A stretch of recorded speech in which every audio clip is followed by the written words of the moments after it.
Hello and welcome to KitPlus TV, supported by Mediaproxy. Now, we speak to Marshall USA about their cameras quite frequently, and there's always something cool and new to talk about with them. And we'll be talking to Todd very soon about what we can expect from them at NAB. Yeah, we'll look forward to that. But today we're catching up with one of their largest distributors. So let's connect with Germany and speak to Alexander Kirst from VISION2see. Hi, Alex. Nice to meet you. How are you doing? Good. Hi. Nice to meet you. Great to be here. So, first of all, for how long have you been working with Marshall? We are working with Marshall since the year 2000. We started almost with the first monitor they had. It was a dual monitor with 8.4 inch and the first monitor that could be built in an OB band for making them so much lighter than they used to be with the CRT monitors. Yeah. In the time, Alex, I believe you've become the single largest distributor for Marshall, and that's worldwide, I believe. How did you achieve that? We always did pretty well with Marshall, but in the last few years, I thought, okay, why we are doing just well, and then I was starting to ask my resellers, please tell me, why are you selling so little Marshall cameras and monitors? And the answer was a combination. First of all, we didn't deliver this quick, so I lifted up the stock, and we have so much more stock. This helped a lot. Okay. But the main problem was the dealers didn't really understand what was the benefit of the Marshall products. What can you do with a small mini camera this size with an HD SDI output? And then I was spending a lot of time with educating the resellers, and when they started to understand what their customers can do with this, it started to grow. And then, of course, the PTZ camera was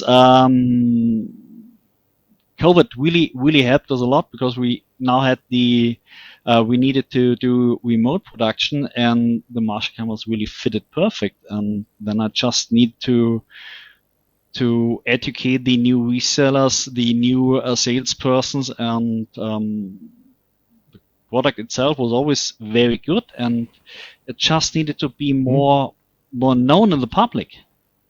So I imagine you've probably, in that case, developed quite a good dealer network across Europe. How do you go about handling support and sort of pre-sales and pre-sale support for all of this dealer network?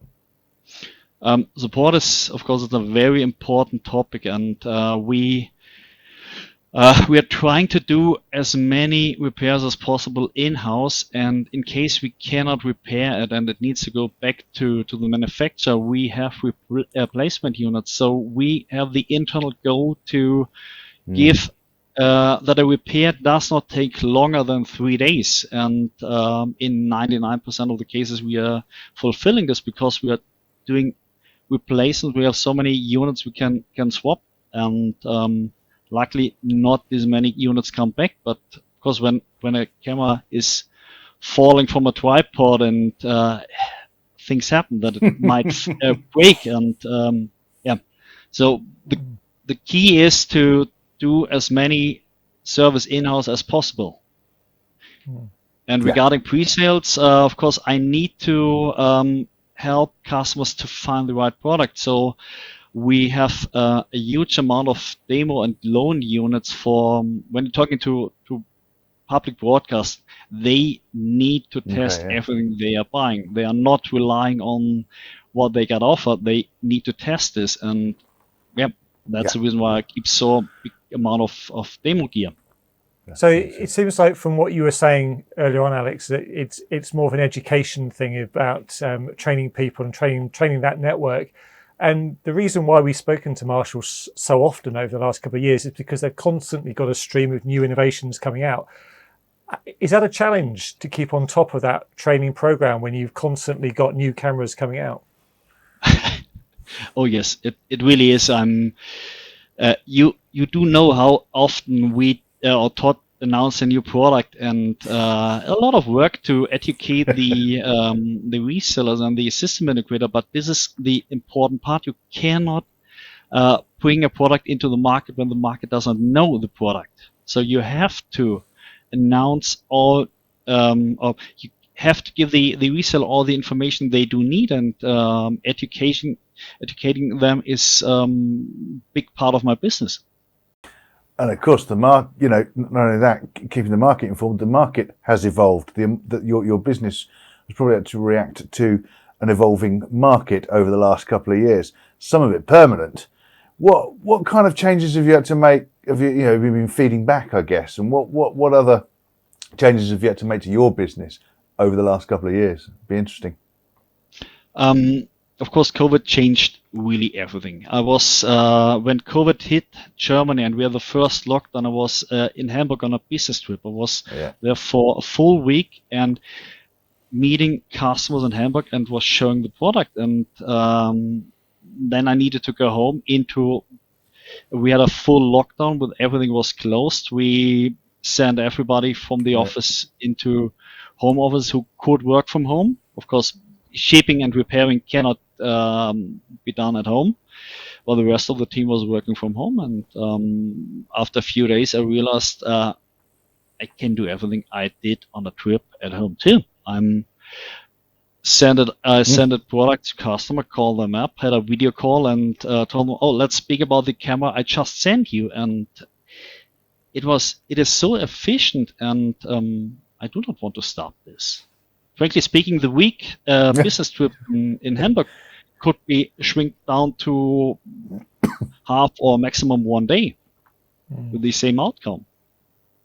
Of course, exhibitions I'm missing a lot. I really miss seeing my customers, yes, but just traveling 900 kilometers to show a camera that I can send per UPS and call the customer up, tell me what you think about it.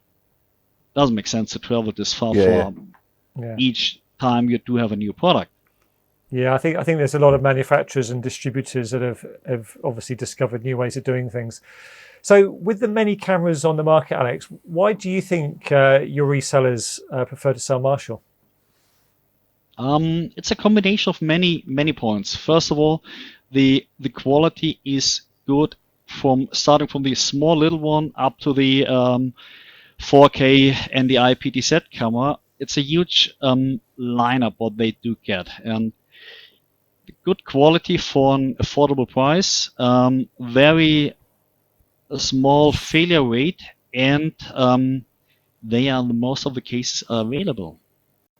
And is there a best-selling camera at the moment? Because of course, let's not forget, there's a huge variety.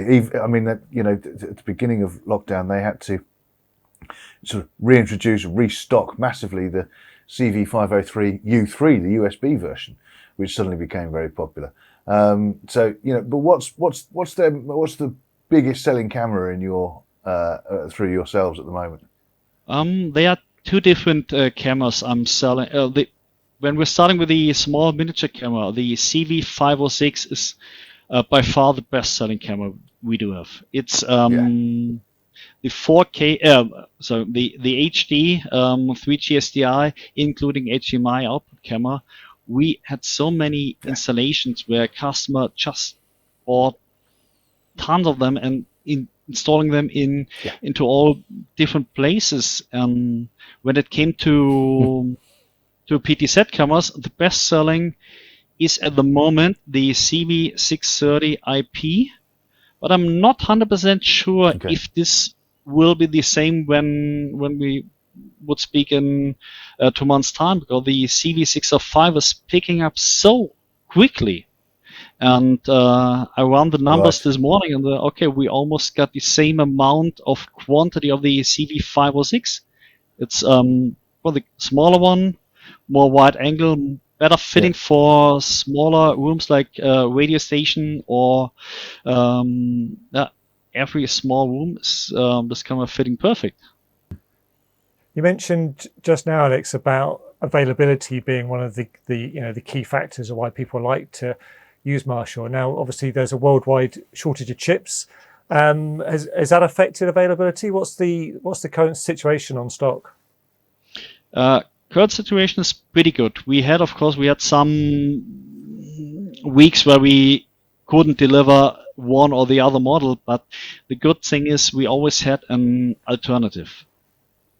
I'm very often spoke to the customer that, okay, this camera will take 6 weeks, but I do have it in a different color. I have the white one in stock, or we're jumping to the next bigger level from the 630 to the 730. And so I was capable of really almost deliver every...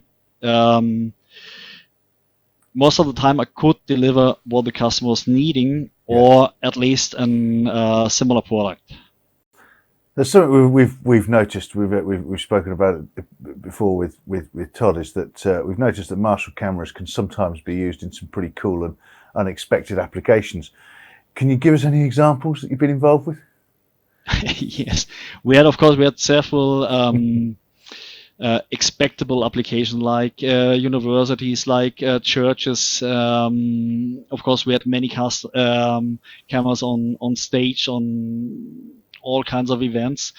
But one really cool example is we had in Denmark a medical company contacted me, and they installed in over 100 dentist offices cameras. Oh, right. So when the doctor doesn't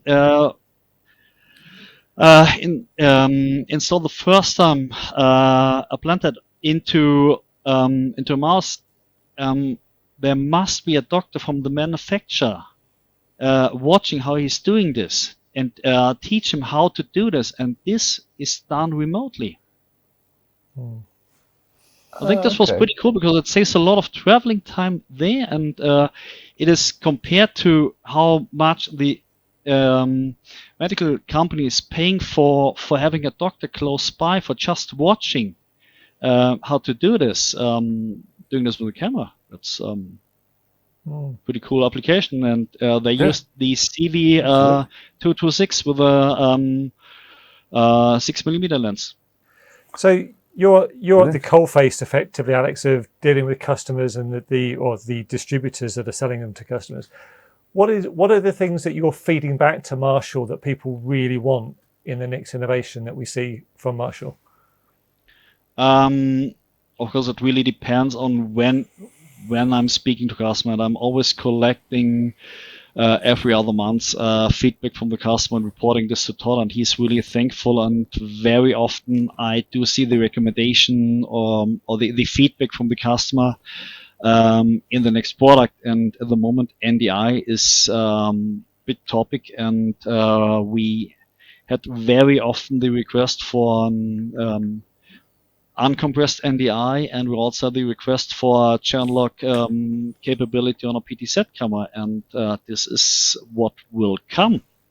I'm sure it will. Yeah, absolutely. Will we see you at NAB? I'm looking forward to it. Great stuff. We'll see you there. Thank you very much for coming in and talking to us today, Alex. And thanks, of course, to Mediaproxy for their continuing support of KitPlus TV. And thank you for watching. Do subscribe to the channel and download the podcast, where you will hear all of the unedited content of this interview. You can find it at kitplus.com/podcast, or just search your directory for KitPlus. See you next time. Bye-bye.